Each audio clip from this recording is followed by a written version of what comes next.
So welcome back. आज मुझे बात करना है लाइन आर्ट के बारे में, क्योंकि जब भी मैं इंटरव्यू कर रहा था तभी बहुत सारा लोगों का कमेंट्स आया था कि लाइन आर्ट अच्छा है या फिर you should be appreciated for your line art. So being an illustrator and a guy who appreciate the illustration, I think I should talk about line art little bit. So जैसा मैं कहता हूँ हमेशा कि आपका खुद का सब्जेक्ट मैटर हमेशा सेपरेट करना चाहिए, तो वैसे ही मैं इधर सेपरेट कर रहा हूँ। जैसे कि ना कि एक कॉम्प्लेक्स ऑब्जेक्ट लेके उसमें ही सब डाल दिया, उसका भेल बना दिया, ऐसा नहीं करना है मुझे। तो हम सब चीज़ें सेपरेटली स्टडी करेंगे। इसके लिए मैंने 3 सर्कल्स ड्रॉ किया है और मैं 3 क्यूब्स भी ड्रॉ कर रहा हूँ। सो हमको डिफरेंस पता चलेगा कि किस में क्या डिफरेंस है, तभी हम हर प्रॉब्लम को सेपरेटली और अच्छे से टैकल कर पाएंगे with a specific intention. It is like being a sniper, specific and precise. So we can call ourselves art assassins.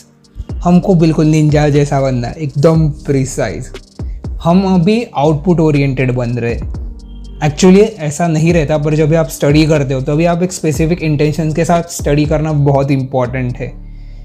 यहाँ पे क्या होगा कि अगर आप आर्ट में नहीं हो, स्पेशली मैं भी नया ही हूँ उसमें, I am not a master कि मैं कौन सा मोनालिसा बना के नहीं बैठा हूँ। सो हम क्या करेंगे, हमको आउटपुट ऐसा चाहिए, तो हम इनपुट कैसा देने के बाद क्या रिजल्ट आता है उसके हिसाब से हम हमारा इनपुट एडजस्ट कर रहे हैं। अभी हम एक्सप्लोरेशन नहीं कर रहे। एक्सप्लोरेशन में क्या होता है, आपको जैसा लगता है आप वैसा इनपुट देते जाते हो और आप मल्टीपल रिजल्ट प्रोड्यूस करते हो उसके बेसिस पे, और फिर उसमें से जो पसंद आता है वो आप यूज़ करते हो, और शायद से आप कभी कभी नहीं भी यूज़ करते। पर वो एक्सप्लोरेशन करना भी इम्पॉर्टेंट है, पर इसका मतलब ये नहीं कि आप एक्सप्लोरेशन ही करते बैठो and you are ignoring the hard stuff. ये हम टेक्सचर्स ट्राई कर रहे हैं, हम लाइन आर्ट ट्राई कर रहे हैं, इसमें एक्सप्लोरेशंस भी रहता है और इसमें प्रीसेट जो आउटपुट बेस्ड हम प्रैक्टिसेस है, जो हमारा इनपुट जैसा एडजस्ट करना है हमको, वो चीज़ भी रहता है इसमें। Studies, we can call that studies. बहुत ईजी वर्ड था studies, I am being a डम।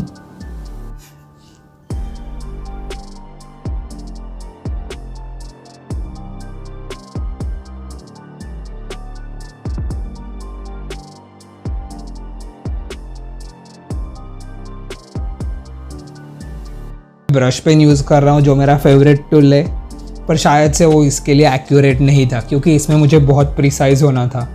एंड जब भी आप एक्सप्लोरेशन करते हो, जैसा मैं नॉर्मल इलस्ट्रेशन करता हूँ जो मैं संडेज़ को पोस्ट करता हूँ, उसके लिए ब्रश पेन इज़ परफेक्ट। पर जब भी आपको कोई कॉन्सेप्ट एक्सप्लेन करना है और आपको ज़्यादा प्रिसाइज होना है, तो I guess you should go with dip pens और ball point pen. Still I am being over confident, I move ahead with a brush pen. So इसमें आप एक चीज़ नोटिस करोगे कि ये जो सर्कल ड्रॉ किया है मैंने, बेसिकली ये फॉर्म है। ओके, सो सर्कल, अगर सर्कल हमको रिप्रेजेंट करना रहता तो हम क्या करते थे, वो पूरा उसका जो विड्थ है सर्कल का, लाइन आर्ट है, वो लाइन आर्ट का जो विड्थ है वो सब जगह हम सेम रखते थे, तो वो हमको शेप लगता था और उसमें कोई भी वेट नहीं रहता था। सो इसमें क्या किया, इसमें लाइट ऊपर से हिट ऊपर से हिट हो रहा है। सो जिस सरफेस पे लाइट हिट हो रहा है वो सरफेस के अराउंड का लाइन हमने थिन रखा है, और जो अपोजिट है जिधर शैडो कास्ट होगा उधर का लाइन वेट है वो हमने बढ़ा दिया है। सो उसके वजह से ऐसा नहीं लगता कि वो ऑब्जेक्ट जस्ट प्ले से या चिपकाया है, वो ऐसा लगता है कि 3 डिमेंशनल ऑब्जेक्ट है, उसमें एक वेट ऐड हो जाता है। सेम थिंग विद अगर आप ह्यूमंस ड्रॉ कर रहे हो, तो उसके जो, अगर ह्यूमंस को ऊपर से लाइट कास्ट किया आपने, तो उसका जो नीचे का एरियाज रहेगा, लाइक आप बाइसेप्स पे अगर लाइट कास्ट कर रहे हो तो डेफिनेटली उसके जो ट्राइसेप्स है उधर का थिकनेस ज़्यादा आएगा। उसके वजह से क्या होता है, 2 चीज़ें होती है, एक तो लाइट का डायरेक्शंस देते हो आप, और दूसरा चीज़ जो स्ट्रॉन्ग बॉडी पार्ट है वो भी ज़्यादा हाईलाइट होता है। अगेन उसमें मैं ऐसा थिकनेस ऐड करूँगा। तो अभी हम टेक्सचर पे फोकस कर रहे हैं, और उसमें हम क्रॉस हैचिंग कर रहे हैं। सो जो टेक्सचर है वो फॉर्म को फॉलो करेगा। इमेजिन इट एज आपने आपकी मॉम का साड़ी लिया या फिर आपने आपका टी शर्ट लिया, एंड अगर आपने वो ज़मीन पे रख दिया तो वो फ्लैट लगेगा, पर अगर आपके पास एक बॉल है या फिर बास्केटबॉल है और उसके ऊपर डाल दिया आपने, तो वो टेक्सचर है वो थोड़ा स्क्यू हो जाएगा, वॉर्प हो जाएगा। वो फॉर्म्स जो जिस बॉल पे डाला है आपने, होपफुली आप बास्केटबॉल यूज़ कर रहे हो, अगर रग्बी का बॉल रहेगा तो वो फॉर्म लेगा जो बॉल का फॉर्म है, वो टेक्सचर। सो हमेशा याद रखना जो टेक्सचर है वो फॉर्म्स के अकॉर्डिंगली मूव होगा और रैप होगा वो। सो इसमें मैं क्रॉस हैचिंग कर रहा हूँ। सो इसमें जो देखो जो लाइन है क्रॉस हैचिंग में वो स्ट्रेट रहते हैं, हॉरिजॉन्टल वर्टिकल स्ट्रेट लाइंस रहते हैं।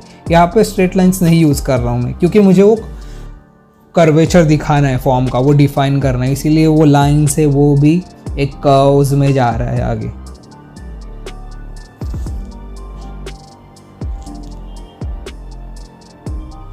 और इससे क्या हुआ, मैंने एक तो फॉर्म डिफाइन कर दिया, अल्सो मैंने उधर का वो इंडिकेशन भी कर दिया कि इधर शैडो है, ये शैडो एरिया है।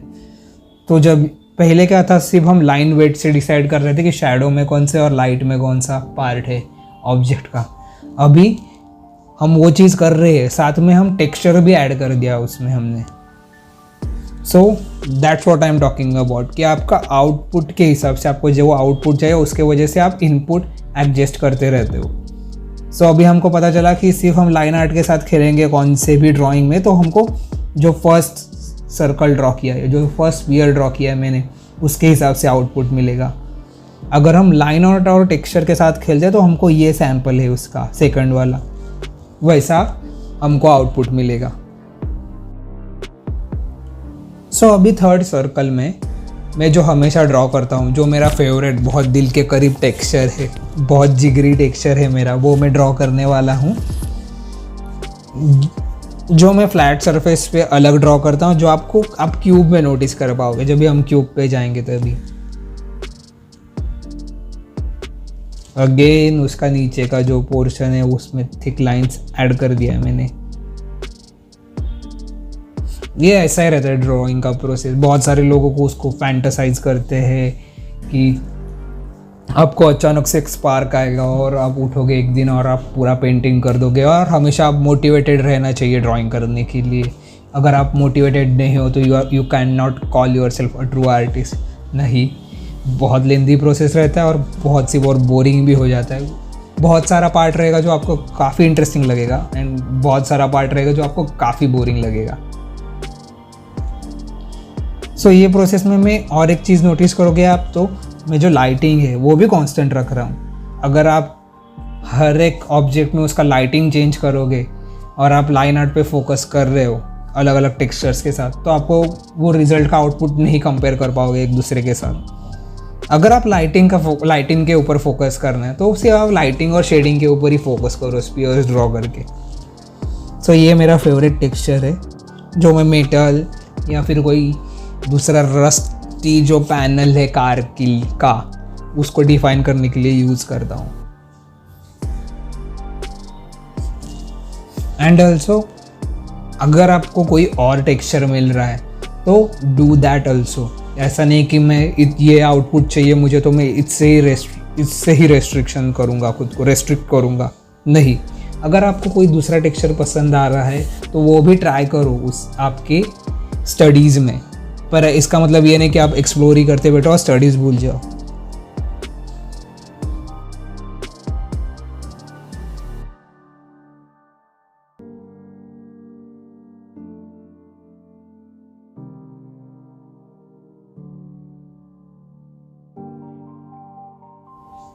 अभी हम क्यूब पे जा रहे हैं, जो क्लासिक क्यूब है उसके ऊपर। एंड ये जो मेरा इंक है वो अभी काफ़ी लिक्विड हो गया है, काफ़ी फ्लूइड हो गया, सॉरी लिक्विड, वो लिक्विड ही था, फ्लूइड हो गया काफ़ी।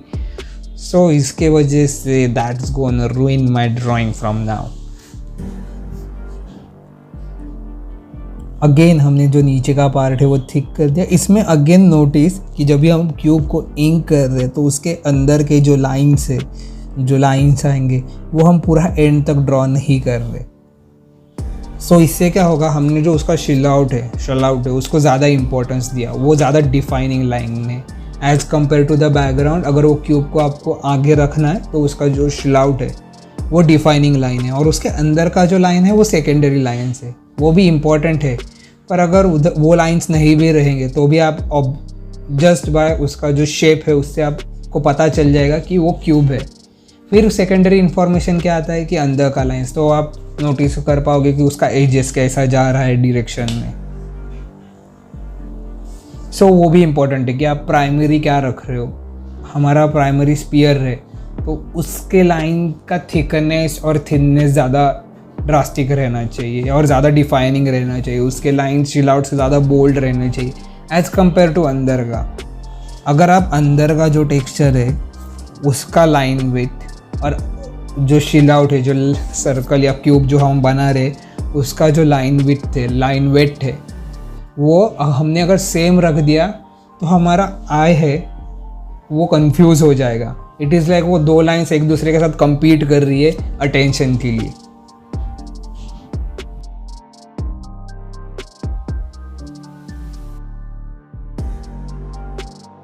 अभी वापस मैं इस पे क्रॉस हैचिंग करने वाला हूँ।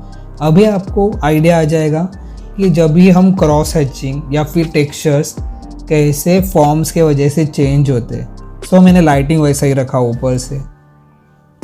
ओके, एकदम कॉम्प्लेक्स नहीं करना, बिल्कुल सिंपल, थोड़ा थोड़ा करके खाना है हमको चीज़ें।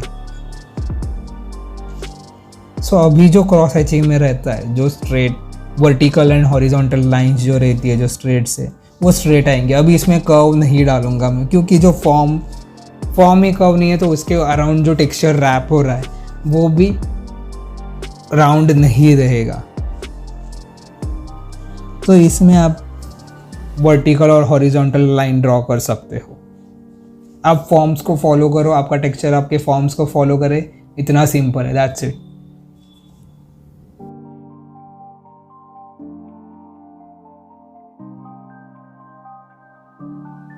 आई नो थोड़े ट्यूटोरियल्स बोरिंग हो जाते हैं, मैं भी बहुत बोर होता हूँ ट्यूटोरियल्स के हिसाब से, और कभी कभी मुझे भी बहुत लेंथी ट्यूटोरियल्स फॉलो करने पड़ते हैं, पर ये इम्पोर्टेंट है। अगर मैं आपको हाइपर रियलिज्म ड्राइंग करके दिखाऊं तो आपको उसमें प्रोसेस नहीं पता चलेगा क्या है। आप उसके कितने भी वीडियोस देखो, आप में इम्प्रूवमेंट नहीं होगा, क्योंकि वो फंडामेंटल्स नहीं है, वो आउटपुट है। आप आउटपुट कितना भी देखो, आपका इनपुट इंक्रीज नहीं होगा। आपको इनपुट देखना पड़ेगा, इनपुट स्टडी करना पड़ेगा, तभी आपका इनपुट इंक्रीज होगा और उसके वजह से आउटपुट इम्प्रूव होगा। सो अभी जो मेरा फेवरेट टेक्सचर है, काफ़ी जिगरी टेक्सचर, वो वापस मैं थर्ड क्यूब पे कास्ट कर रहा हूँ। यू कैन से हाँ, कास्ट एक बहुत अच्छा वर्ड है। अगर आप लाइट कास्ट कर रहे हो वैसा आप टेक्सचर कास्ट कर रहे हो किसी ऑब्जेक्ट पे, ऐसा समझो। सो अभी मैंने ये क्यूब ड्रॉ कर लिया, थर्ड वाला, सेम लाइन विड्थ जो है जैसा हमने बाकी के इसमें रखा था, वो इसमें हम टेक्सचर्स के साथ खेल रहे हैं, टेक्सचर्स ट्राई कर रहे हैं डिफरेंट। सो अभी देखना है कि ये टेक्सचर कैसा चेंज होता है। तो अभी हम उसको स्पीयर के साथ और क्यूब के साथ कंपेयर कर पाएंगे डिफरेंट टेक्सचर्स को। सो ये जो मेरा टेक्सचर्स है, जो मैं बनाता हूँ, जो मैंने इंक्टोबर में भी यूज़ किया है बहुत सारी जगह, इसमें क्या होता है, जो हाईलाइट्स रहता है, मैं जो ऑब्जेक्ट पे हाईलाइट कास्ट होता है लाइटिंग के वजह से, उसको मैं अलग शेप बना देता हूँ, जैसा मैंने इधर बना दिया है क्यूब में। और जो आप स्पीयर में भी नोटिस करोगे कि उसके जो जिधर से लाइट कास्ट हो रहा है वो डायरेक्शन में स्पीयर्स है, छोटा सा स्पीयर्स है या फिर कोई अलग शेप है, तो वो डिफाइन कर देते हैं हाईलाइट। तो ये मेरा टेक्सचर्स में डेवलप किया था जब भी मैंने इंकिंग एक्चुअली स्टार्ट किया था तभी, और ये टेक्सचर अभी भी यूज़ करता हूँ, but I am not into this texture that much. शायद से मुझे कोई नया टेक्सचर पसंद आ गया रहेगा सबकॉन्शियसली।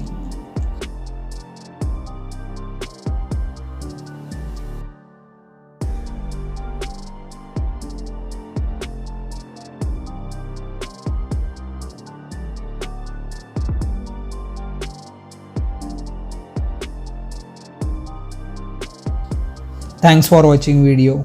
Peace.